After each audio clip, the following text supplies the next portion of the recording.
Have you ever wondered how your phone knows exactly where you touch it? It feels like magic, but it's actually science, and it's pretty clever. Most smartphones today use something called a capacitive touchscreen.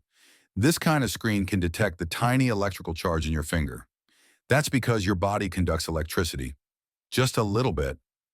Inside your screen, there's a layer of glass coated with something called indium tin oxide, or ITO. ITO is special. It's clear like glass but can carry electricity. When you touch the screen, your finger disrupts the electrical field. The phone senses where that change happened and responds instantly. That's how it knows if you tapped, swiped, or zoomed with two fingers. Older phones used resistive touchscreens, which worked a little differently. They had two thin layers that touched when you pressed down, but they weren't as smooth or fast as today's screens.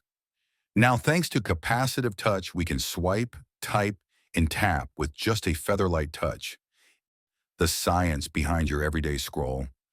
Don't forget to subscribe for more simple science videos. See you next time.